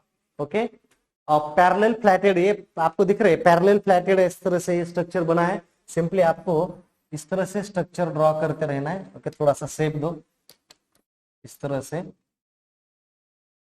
इस तरह से भी आप डायग्राम निकाल लोगे, थोड़ा सा बेसिकल, थोड़ा सा कनेक्शंस इस तरह से भी आप निकालोगे तो आपका हो जाएगा. नीचे आपको यहाँ से थोड़ा सा छोटा करना है. ओके, और वहां पे फिर वेसिकल्स अंदर आ रही है, वेसिकल्स ऐसे बन रही है. इस तरह से आप थोड़ा सा diagrammatically, I know you are better than, your diagram is better than me because I am not now I am not a student. मैं डायग्राम निकालने का प्रैक्टिस भी भूल गया. इसका ये मतलब नहीं कि मेरे को आता नहीं, but I am just saving our time. तो ये पोस्ट ऑफिस है. कौन है पोस्ट ऑफिस? आपका गोल्गी अपैरेटस, गोल्गी बॉडीज बोल सकते हैं आप. ओके, नाउ ये protein sorting and export from the Golgi apparatus. ये देखिए आपका पाथवे कैसा है. एक सिक्रेटरी पाथवे होता है इसमें. पहले प्रोटीन आपका अंदर आ जाएगा. कहां पे? First protein will B come from the cis face. कहां पे आ जाएगा? अंदर आ जाएगा. उसको प्रोसेस किया जाएगा. उसको प्रोसेस करने के बाद थ्रू वेसिकल ये जहां जहां लगेगा वो हर ऑर्गेनेल के पास दिया जाएगा. अगर कुछ protein packed modified cargo receptor है जिसमें आपका इमेच्योर सेक्रेटरी प्रोटीन है या अनवांटेड है, वो आपका सेल से बाहर फेंका जाएगा. ओके, थ्रू वेसिकल आपको, या आपको प्लाज्मा मेम्ब्रेन में चाहिए तो प्लाज्मा मेम्ब्रेन को दिया जाएगा. सो this is what Golgi apparatus transport proteins, lipids and polysaccharides. ये बाकियों को भी ट्रांसपोर्ट करने का काम करता है, प्रोसेस करने का काम करता है. ये हमारा बहुत अच्छा इंपॉर्टेंट स्ट्रक्चर है. इसको हम सेक्रेटरी पाथवे बोलते हैं. Through secretary pathway involve sorting of proteins into different kinds of transport vesicle. मैंने बोला था ये पोस्ट ऑफिस है प्रोटीन्स का, जिसको सॉर्टिंग करते हैं. ये जिस जगह जाना है वहां पे पहुंचाते हैं. which birds form a trans Golgi networks and deliver their content to the appropriate cellular location. जहां पे उसको पहुंचाना है. now this is a secretory pathway. मैंने बताया था, मैं बताऊंगा आपको बाद में. पहला है एंडोप्लाज्मिक रेटिकुलम. एंडोप्लाज्मिक रेटिकुलम से राइबोसोम के हेल्प से प्रोटीन बना रहे हैं. ये थ्रू वेसिकल पहुंचा जा रहा है गोल्गी में. गोल्गी का आपको पता है 3 फेस होता है, सिस face, median face, trans face. Trans face is the last face. वहां पे आपका पूरा प्रोटीन प्रोसेस हो चुका होगा. अब ये सिक्रेशन पाथवे शुरू हो जाएगा. फिर ये चला जाएगा लाइजोसोम की तरफ. ठीक है, या फिर ये फिर चला जाएगा आपका एंडोसोम. ओके, प्राइमरी, देन इसको मॉडिफाई हो जाएगा. It will again go towards the cell membrane. तो सब जगह उसको ट्रांसपोर्ट करने का this is a secretory pathway. पूछता कोई नहीं, बट आपको पता होना जरूरी है. मैंने शुरुआत में आपको बोला था कि जब भी आप सेल की डायग्राम निकालोगे टॉप मोस्ट में आपको वैक्यूल निकालना है बड़े साइज का. अगर आपको कभी क्वेश्चन आता है which organelle in a cell is the largest in size, या लार्ज साइज ऑर्गेनेल कौन है, तो उसका आंख बंद करके आंसर देना है न्यूक्लियस. उसका आंसर क्या दोगे आप? न्यूक्लियस. क्यों? क्योंकि ये देखिए वैक्यूल, कभी कभी मैंने बोला था वैक्यूल कभी कभी 90% सेल का पूरा वॉल्यूम ऑक्यूपाई करता है, लेकिन इसका वॉल्यूम या साइज फिक्स नहीं है. क्योंकि इसमें क्या होता है, इसमें सेल सैप होता है. ओके, इसमें the material present in the vacuole is cell sap and the outermost layer of the vacuole is called as tonoplast. कभी कभी इसके ऊपर भी क्वेश्चन आता है. The outermost layer of vacuole is called as tonoplast. Remember it. जब आपको vacuole explain करने के लिए आएगा तो you should write this, the outermost layer. हो सकता है आपके मिनट में किसी ने पूछा भी हो, आने वाली वीडियो में किसी को ये वैक्यूल के ऊपर क्वेश्चन आएगा तो आपको बताना है. नाउ अब इसमें क्या होता है, ये cell sap is filled with water content, और वाटर में ऑर्गेनिक मॉलिक्यूल्स होते हैं, इनऑर्गेनिक मॉलिक्यूल्स होते हैं. द वाटर इज और इंक्लूडिंग एंजाइम. कुछ एंजाइम्स होते हैं, कुछ कार्बोहाइड्रेट्स होते हैं, कुछ लिपिड्स होते हैं. तो जो भी अनवांटेड चीजें, जो भी एक्स्ट्रा चीजें हैं, that will be stored in your vacuole. अब वैक्यूल का रोल क्या है, अगर आप देखोगे फंक्शन में बताऊंगा, पहले आप मेरी बात सुनो. फर्स्ट यहाँ पे ध्यान दो और सुनो. क्या होता है वैक्यूल में? सेल सैप होता है, और वैक्यूल क्या करता है, सेल के ऊपर एक टर्गर प्रेशर देने का काम करता है. आप बलून को बड़ा करते हो, how? By filling the air. पूरे प्रेशर के साथ एयर फिल करते हो और बलून को एक शेप आता है. वैसे ही सेल को शेप देने का काम प्लांट में कौन कर रहा है, क्योंकि प्लांट्स में स्केलेटन टाइप का स्ट्रक्चर नहीं है, सपोर्टिंग नहीं है, सेंट्रियोल्स नहीं है। तो प्लांट में कौन उसको सपोर्ट कर रहा है? वैक्यूल। आप देखते होंगे जब भी प्लांट्स को पानी कम पड़ता है या जब भी ड्राई कंडीशन होती है, पौधे मुरझा जाते हैं, they will drop there leaves. उसकी माना पडल्या म्हणतो आपण मराठीमध्ये. इन मराठी वी आर कॉलिंग माना पडल्या. म्हणतो आपण यार पाणी कमी पडायला, माना टाकल्या अक्षरशः आपल्या पिकांना. So what is that? That is means cell is losing the shape, और उसके कारण प्लांट क्या करता है? अपना शेप लूज करता है, लीव्स ड्रूप होते हैं नीचे, वो अपना देन आपके मेरिस्टेमेटिक शूट्स है वो भी अपना नीचे मतलब शेप, वो tightness, they lose their tightness. तो इससे क्या होगा? तो सेल को मतलब टाइट शेप देने का काम कौन करता है? वैक्यूल करता है. मैंने बोला कभी कभी ये सेल का 90% एरिया कवर करेगा. कब? जब आपके सॉइल में अच्छा मॉइस्चर है, अच्छा न्यूट्रिएंट है, वो सब वैक्यूल में स्टोर किया जाएगा. जब भी पानी कम पड़ेगा वो वैक्यूल से फिर यूज किया जाएगा. So cell sap will be again utilized by cell for the transpiration, अपना टेम्परेचर कंट्रोल करने के लिए. और तो this is the procedure. Now function of vacuole. अब हम एंड पे आ रहे हैं. धीरे धीरे हमने बहुत सारे ऑर्गेनेल पढ़ लिए, अभी 2-4 बाकी है, तो दैट वी विल डिस्कस. तो आपका पूरा सेल स्ट्रक्चर अच्छे से हो जाएगा. फिजियोलॉजी में बाकी हो ही चुका है, just I am revising, but हो सकता है आपको समझ में नहीं आया होगा. So that's why I am just giving the revision. So isolating materials that might be harmful. हो सकता है कुछ हार्मफुल मटेरियल है, इसको आइसोलेट करके अंदर रखता है ये. ओके, जैसे हम बोलते हैं ना, महादेव ने विष पिया, जहर पिया, और दुनिया का पूरा जहर उसने मतलब कम किया, वाटेवर. तो इस तरह से ये हमारे महादेव है. ओके, कंटेनिंग वेस्ट प्रोडक्ट, पूरे वेस्ट प्रोडक्ट अपने अंदर लेके रखते हैं. Then containing water is in plant cell. मैंने बोला इसमें सेल सैप होता है, पानी इसी में होता है, स्टोर किया होता है, जब भी लगेगा रिक्वायर्ड होगा. जब तक नीचे से आ रहा है रूट से, दे विल यूटिलाइज दैट. अगर रूट से आना बंद हो गया, now they will utilize this. Okay, maintaining internal hydrostatic pressure. मैंने बोला ये टर्गर प्रेशर मेंटेन करने के लिए काम आता है. Maintaining acidic pH. Okay, containing small molecules. इसमें बहुत अलग अलग लिपिड्स होता है, मॉलिक्यूल्स होते हैं, एंजाइम्स होते हैं, कार्बोहाइड्रेट्स होते हैं. Exporting unwanted substance from the cell. अगर सेल से अनवांटेड सब्सटेंस को हटाना है, बाहर फेंकना है, तो थ्रू वेसिकली बाहर फेंकने का भी काम करता है. Okay, allow plants to support the structure such as leaves. मैंने बोला था कि कैसे स्ट्रक्चर लॉस करता है because of the losing the shape of the vacuole. तो ये शेप देने का प्लांट को काम करता है, एक प्रेशर देने का, प्लांट को स्टैंडिंग पोजीशन में रखने का, लीव्स को प्रॉपरली रखने का काम कौन करता है? वैक्यूल करता है. जब भी पानी कम हो जाएगा, you are seeing how they are losing their shape. Okay, now by increasing the size allow the germination. Plants के जर्मिनेशन में भी ये बहुत बड़ा इंपॉर्टेंट रोल प्ले करता है. To grow very quickly and using mostly just water. Okay, तो ये है आपका पूरा वैक्यूल का एक्सप्लेनेशन. नाउ 3 ऑर्गेनेल आपके बाकी है, क्लोरोप्लास्ट, माइटोकॉन्ड्रिया एंड न्यूक्लियस. तो ये हम 10 मिनट में कंप्लीट करेंगे, तो आपका सेल का पूरा चैप्टर कवर हो जाएगा. तो एक एक चैप्टर हम अच्छे से प्रिपेयर कर रहे हैं. I think everybody is enjoying the digital board teaching.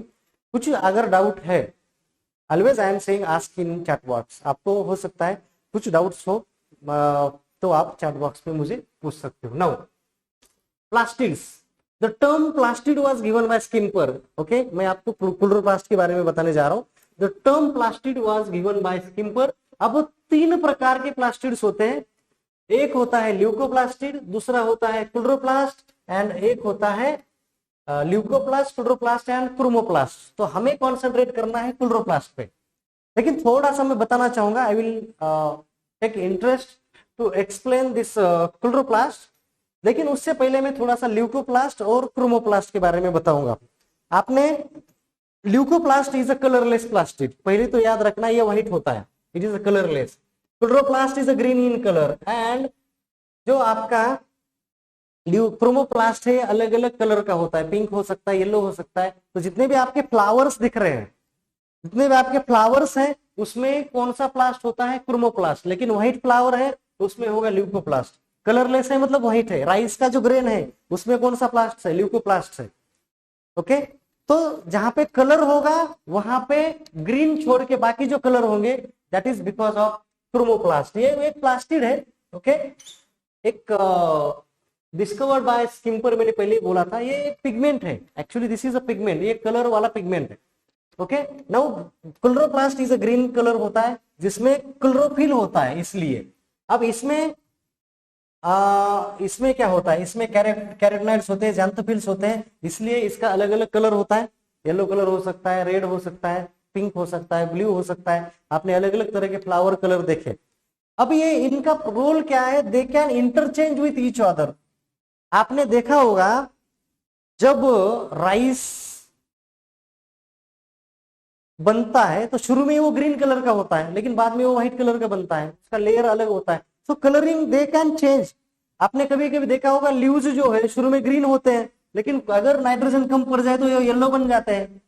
What it means, they can interchange with each other. ये जो प्लास्टिड्स है, definitely our topic is chloroplast, लेकिन आप फिजियोलॉजी में पढ़ रहे हो, वहां पे आपको हो सकता है टीचर ने ये बताया हो ल्यूकोप्लास्ट, क्लोरोप्लास्ट एंड क्रोमोप्लास्ट के बारे में बताया हो या ना हो, आई एम नॉट श्योर, इसलिए मैं जस्ट रिवीजन दे रहा हूँ। फोटोसिंथेसिस में इंपॉर्टेंट है, क्योंकि फोटोसिंथेसिस में ये वाला plastid playing important role because of presence of chlorophyll pigment.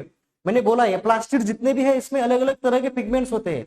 This is इसके on the basis of pigments हम इसको 3 तरह से डिवाइड करते हैं। कौन से तरह के पिगमेंट्स है? नाउ हर सेल में every cell present 80 to 120 chloroplast per cell।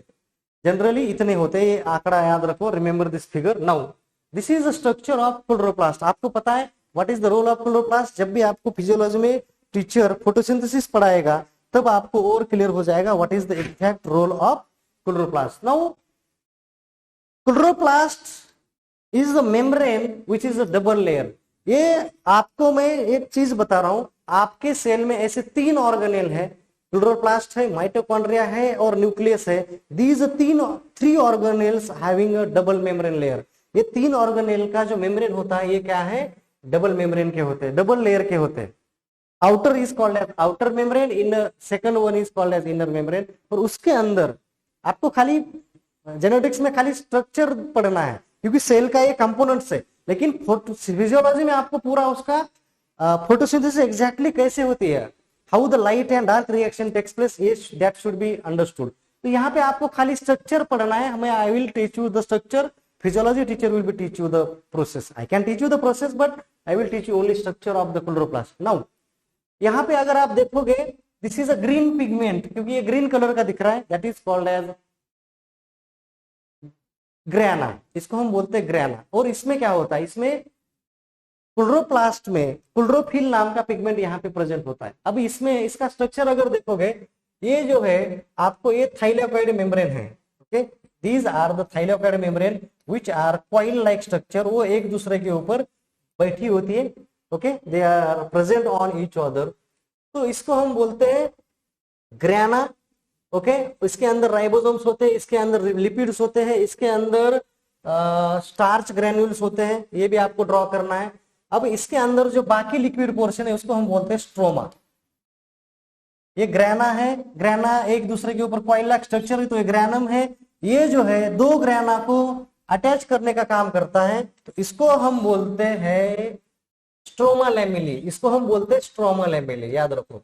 ये दिख रहा है आपको, it is attaching portion. 2 grana को अटैच करता है स्ट्रोमा लैमेली। तो ये आपको स्ट्रक्चर निकालना है, आपको इसका फंक्शन यहाँ पे नहीं बताना है, खाली आपको ये बताना है this is the structure of chloroplast और बाइलेयर का होता है and it is responsible for photosynthesis. वो आपको ऑलरेडी कहाँ पढ़ाया जा रहा है, you are already doing study in photosynthesis. Okay, आपको फिजियोलॉजी में। दूसरा स्ट्रक्चर है mitochondria. This is your mitochondria. अगर आपको कभी कभी क्वेश्चन आता है साइट ऑफ फोटोसिंथेसिस, या आपका कभी कभी ये क्वेश्चन आ सकता है who is your kitchen, food बनाने का काम कौन कर रहा है। ओके, तो कभी कभी आपको उसका आंसर आता है। ओके, क्वेश्चन आ सकता है, तो दिस इज अवर किचन। खाना बनाने का काम, actually this is chloroplast. Okay, serve करने का काम कौन कर रहा है? माइटोकॉन्ड्रिया करता है। तो remember the mitochondria is a powerhouse of our cell. ये हम ऑलवेज बोलते हैं, ऑलवेज आपको ये वर्ड आएगा, ऑलवेज आपको ये टर्म पूछा जाएगा, तो आपको ये बिंदास लिखना है mitochondria is a powerhouse of cell which is responsible for respiration. वो फोटोसिंथेसिस के लिए रिस्पॉन्सिबल था। This layer, this organelle is responsible for respiration. क्या होता है इसमें? This is also double membrane layer. ये भी एक डबल मेम्ब्रेन लेयर है। Okay, inner and outer layer से बना होता है, ये 2 मेम्ब्रेन का है, मैंने बोला। Okay, respiration is the breakdown of food. क्या होगा, जो भी आपका ग्लूकोज मॉलिक्यूल है उसको ब्रेक डाउन करके एटीपी सिंथेसिस किया जाएगा।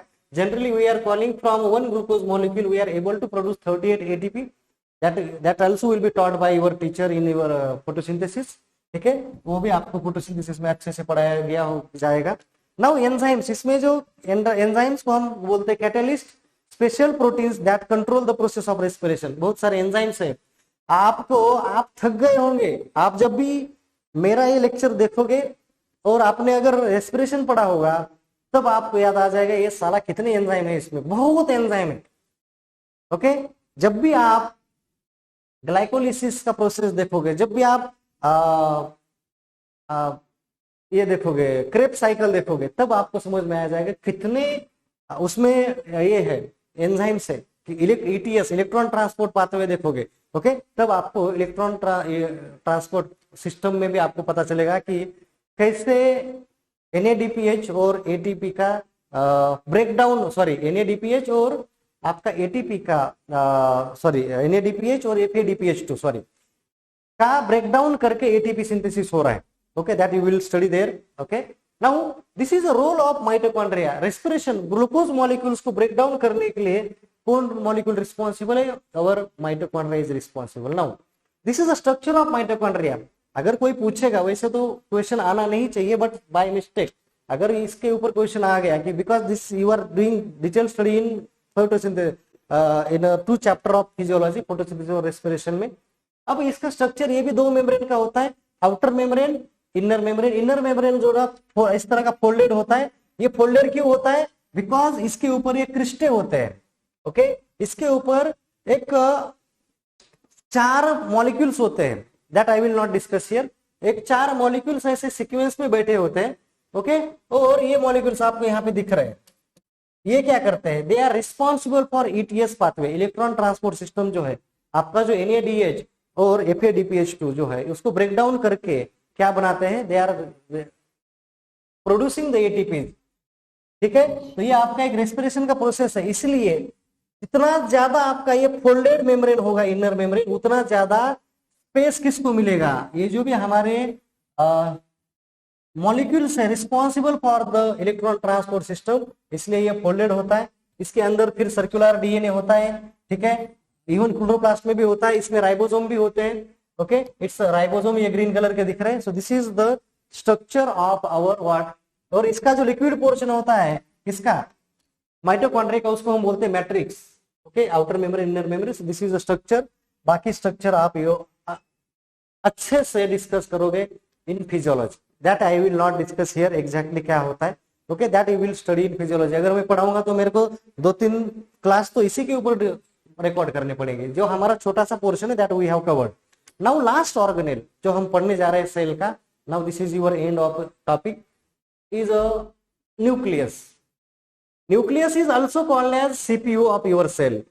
सेल का कंट्रोल प्रोसेसिंग यूनिट है ये, क्योंकि सेल में न्यूक्लियस क्या करता है, सेल में क्या करता है, इट रिस्पॉन्सिबल फॉर जो भी आपका प्रोटीन बन रहा है, जो भी आपका mRNA बन रहा है, mRNA is only produced inside the nucleus. तो न्यूक्लियस में क्या पैक है, आपका कैरेक्टर किस वे से एक्सप्रेस होना है, उसका नॉलेज, उसका इंफॉर्मेशन अगर कहां पे है, that is present in nucleus. क्योंकि genes are present in nucleus. The location of gene is in a DNA. DNA is present in chloroplast and chloroplast is present in nucleus. So this is a diagram of nucleus. आपको निकालना है। मैंने बोला था third organelle which is a double membrane is a nucleus. Outer membrane, inner membrane आपको यहाँ पे भी दिख रही होगी। ओके, और इसका जो आउटर और इनर मेम्ब्रेन का स्पेस होता है उसको हम बोलते हैं पेरीन्यूक्लियर स्पेस। इधर भी आपको दिख रहा होगा इंटर मेम्ब्रेन स्पेस बोलते हैं यहाँ के स्पेस को। ओके, और यहाँ को हम पेरीन्यूक्लियर स्पेस बोलते हैं। न्यूक्लियस में अलग अलग नाम दिए गए हैं। The space present between 2 membrane, inner and outer membrane, is called as perinuclear space बोलेंगे आप इसको। और न्यूक्लियर मेम्ब्रेन के ऊपर स्मॉल स्मॉल ओपनिंग्स होती है, that is called as nuclear pore, उसको हम बोलते हैं न्यूक्लियर पोर। इसके अंदर न्यूक्लियोलस होता है। अगर न्यूक्लियस के अंदर फिर एक थोड़ा सा darkly stained round shape structure होगा, that is called as nucleolus. Nucleolus बनता किसका है, हमने देखा था न्यूक्लियोलस ऑर्गेनाइजिंग रीजन जो होता है क्रोमोसोम का, सैटेलाइट का रीजन, वो एक साथ आके न्यूक्लियोलस तैयार होता है। ओके, देन यहाँ के अंदर में क्या है, ये थ्रेड लाइक स्ट्रक्चर है। What is this thread like structure? Thread like structure is nothing but these are the chromatin fibres. ये क्या है? क्रोमैटिन फाइबर्स है। क्रोमैटिन फाइबर्स बाद में जब भी सेल डिवीजन होगा, प्रोफेज में कंडेंसेशन हो जाएगा and this chromosome structure will be get form. ये इस तरह से आपका क्रोमोसोम का स्ट्रक्चर बन जाएगा। We have seen in cell division, we will see in our chromosome, we will see in our cell division. हम सेल डिवीजन हो गया, आपका क्रोमोसोम स्ट्रक्चर हो गया, उसमें और अच्छे से डिस्कस करेंगे। Yet we have not discuss, that is our next part. Okay, now next topic is our chromosome, उसके बाद सेल डिवीजन। तो एक एक टॉपिक आपको अच्छे से समझ में आ जाएगा। Now this is the structure of our nucleus. Okay, so the nucleus is often the most prominent cell organelle. ये बहुत इंपॉर्टेंट और प्रोमिनेंट आपका सीपीयू है। ये जब तक ये फंक्शन नहीं करेगा तब तक हमारा कोई भी कैरेक्टर एक्सप्रेस हो नहीं सकता। Nothing will be happen in our body. It contains the genome, उसमें जीनोम है। द सेल्स डाटाबेस है इसमें पूरा, which is encoded in a molecule of the nucleic acid, DNA के फॉर्म में है। The nucleus is bounded by a nuclear envelope compose of two membrane separated by a intermembrane space, जिसको हम peri membrane space बोलते हैं, peri nuclear space बोलते हैं। Intermembrane space या फिर आप पेरी मेम्ब्रेन स्पेस बोल सकते हो, perinuclear space. The inner membrane of the nuclear envelope is lined by a massive network of proteins। Okay, क्या बना होता है नाउ। अब इसका ये बेसिकली ये किस किस का बना होता है? सबसे पहला ये तो न्यूक्लियर एनवेलप है, देन इसमें न्यूक्लियोलस होता है, न्यूक्लियोप्लाज्म होता है, और ये क्रोमैटिन फाइबर्स होते हैं, और न्यूक्लियर पोर एक होता है। तो इन चीजों का ये बना होता है। It contains the genetic material encoded in DNA of the chromosome. ये क्रोमोसोम के डीएनए में होता है। नाउ न्यूक्लियर मेम्ब्रेन, अब न्यूक्लियर मेम्ब्रेन अभी 5 मिनट में आपका चैप्टर खत्म हो जाएगा। हो सकता है ये वीडियो बहुत बड़ा हो गया हो, बट यहाँ पे आप बिना एडवर्टाइज पढ़ रहे हो। Okay, so continuously do the study. Now nuclear membrane also known as nuclear envelope, हमें उसको न्यूक्लियर एनवेलप भी बोलते हैं, हमें कभी कभी न्यूक्लियोप्लाज्म भी बोलते हैं। Separate the nuclear material from cytoplasm. ये क्या करता है? साइटोप्लाज्म से न्यूक्लियर मटेरियल को सेपरेट करने का काम करता है। Consist of 2 lipid bilayer, outer membrane and inner membrane, ये 2 लेयर होते हैं। Now the nuclear envelope is double layer, बताया है, हो चुका है। Membrane perforated with pores, okay, which controlling the flow of the material going out and in. तो इसके ऊपर पोर होते हैं, that pores are called as nuclear pore. Remember, the outer layer is connected to the endoplasmic reticulum. मैंने बोला था outer layer जो होता है, जिस न्यूक्लियर पोर की जगह वहां पे डायरेक्टली अगर कौन सा ऑर्गेनेल कनेक्ट होता है न्यूक्लियस को, तो वो होता है ER, endoplasmic reticulum. Communicating with cytoplasm of the cell, जो साइटोप्लाज्म के साथ कम्युनिकेट करता है। Exchanging of the large molecules, proteins, mRNA exchange करता है between the nucleus and cytoplasm. जब जो भी प्रोटीन्स न्यूक्लियस को चाहिए वो अंदर लिए जाएंगे, जो भी एमआरएनए बनेगा वो बाहर साइटोप्लाज्म में दिया जाएगा। Now function of nuclear membrane, shape देने का काम करता है। Okay, separate the nuclear material from the cellular material, nucleus को प्रोटेक्ट करने का काम करता है। कम्युनिकेशन करने का काम कौन करता है? ये न्यूक्लियर मेम्ब्रेन करता है। Now second is the nuclear पोर।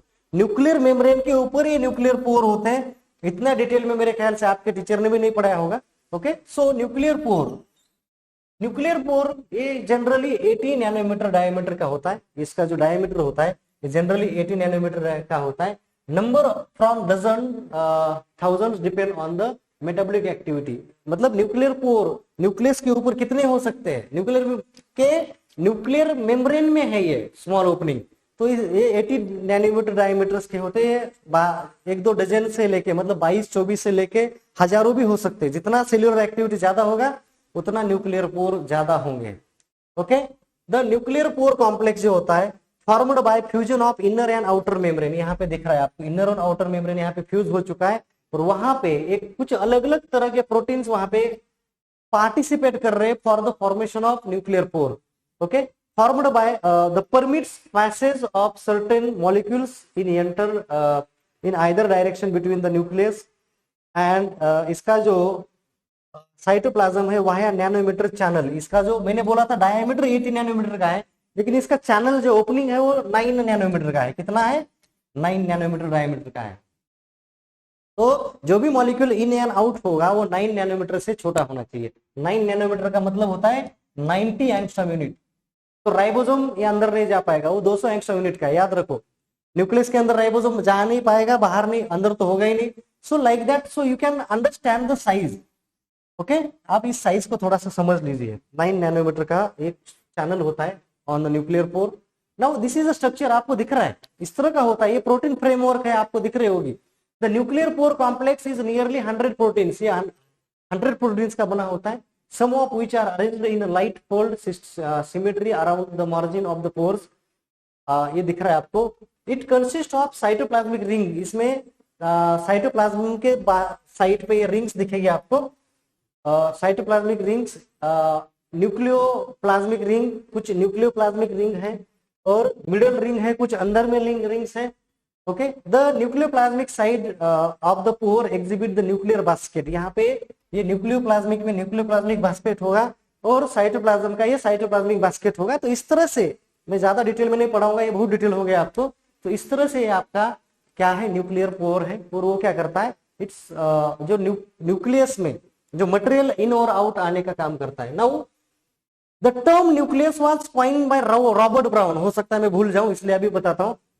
जो न्यूक्लियस का टर्म है वो रॉबर्ट ब्राउन ने दिया, और ये टर्म उसने एक ऑर्गेनेल का स्टडी करते हुए दिया, एंड उसका नाम है ट्रांसडेस्कांटिया। हो सकता है स्पेलिंग थोड़ा सा गलत हो, मे बी, ओके, मेरा स्पेलिंग थोड़ा बहुत गलत हो सकता है, बट इसको चेक कर दिए, may B it is a correct. Trans, TRANS, I think, Tradescantia. तो ये इसका ऑर्गेनेल है जिसपे इसने रॉबर्ट ब्राउन ने ये टर्म इसको स्टडी करके दिया हुआ। कभी कभी ये क्वेश्चन आता है, मेरा जब ऑब्जेक्टिव आप सॉल्व करोगे, 50 objective, 50 objective I have uploaded for your cell topic, सबसे ज्यादा है, तो आप उसको थोड़ा सा अच्छे से पढ़ लो। अब हम देख रहे हैं nucleolus of nucleus. Okay, I think ये लास्ट स्लाइड है। यस, बाद में डिफरेंस है, आपका चैप्टर खत्म है। न्यूक्लियोलस, तो nucleolus is situated in nucleus, आपको पता है। ये न्यूक्लियोलस जो है ये न्यूक्लियस के अंदर सिचुएटेड होता है। शेप इसका स्फेरिकल या ओवल होता है, मेम्ब्रेन लेस होता है, एसिडिक नेचर होता है। डिस्कवर्ड बाय पॉलिक फोंटेना इन 1774 इन ईल नाम के ऑर्गेनिज्म में। Name nucleus was given bye brown, nucleus तो ब्राउन ने दिया है, रॉबर्ट ब्राउन इन 1848 इन ट्रांसडेस्कांटिया को स्टडी करते हुए। Nucleolus is naked structure, this is attached to chromatin at a specific point is called as nucleolus organising region. Okay, जो आपका मैंने आपको बोला था न्यूक्लियोलस ऑर्गेनाइजिंग रीजन होता है। Nucleus known as ribosomal factory, क्योंकि इसमें RNA बनने का काम करता है। अब आप हमारे ह्यूमन में 5 पेयर ऐसे है, chromosome number 13, 14, 15, 21, 22, 21, 22, those are help in the formation of nucleolus, क्योंकि इसमें सेकेंडरी कंस्ट्रक्शन होता है। एंड सेकेंडरी कंस्ट्रक्शन वाले जितने भी ऊपर वाला सैटेलाइट है, that take participation in the formation of nucleus. ये हमने क्रोमोसोम जब पढ़ेंगे तब हम और डिटेल में डिस्कस करेंगे। सो this is about the nucleolus. समझ में आ रहा है, अंडरस्टूड? अगर कोई प्रॉब्लम है तो पूछियो। Now what is the difference between animal cell, plant cell? कभी कभी आपको एग्जाम में क्वेश्चन आ सकता है, that is also one of your topic. ये आपका टॉपिक है सेल का। तो प्लांट सेल में क्या प्रेजेंट होता है, क्या एब्सेंट होता है, इसके ऊपर भी आप डिफरेंस कर सकते हो। 4 चीजें प्लांट्स में एब्सेंट होती है, 4 चीजें प्लांट्स में प्रेजेंट होती है, तो ये भी डिफरेंस हो जाएगा। इसमें क्लोरोप्लास्ट प्रेजेंट होता है, एब्सेंट होता है। हैविंग सेल वॉल, यहाँ पे सेल वॉल एब्सेंट होता है एनिमल में। Having a vacuole, large vacuole होता है प्लांट में, यहाँ पे वैक्यूल एब्सेंट होता है। Have a small temporary vacuole अगर होगा तो। मे हैव प्लाज्मोडेस्माटा, इसमें प्लाज्मोडेस्माटा नहीं है। मैंने प्लाज्मोडेस्माटा बोला था, 2 सेल को कम्युनिकेशन करने के लिए स्मॉल ओपनिंग है। डू नॉट हैव सेंट्रियोल्स, मैंने ये बोला था कि प्लांट्स में स्केलेटन स्ट्रक्चर नहीं है, सेंट्रियोल्स नहीं है, यहाँ पे है। Do not have cholesterol in cell membrane, यहाँ पे सेल मेम्ब्रेन में मतलब प्लाज्मा लेमा में कोलेस्ट्रॉल होता है, एनिमल में इधर एब्सेंट होता है। Store access glucose in the form of starch, हाँ यार ये भी बाकी है। Store access glucose in the form of starch, यहाँ पे store access glucose in the form of glycogen, ये डिफरेंस है।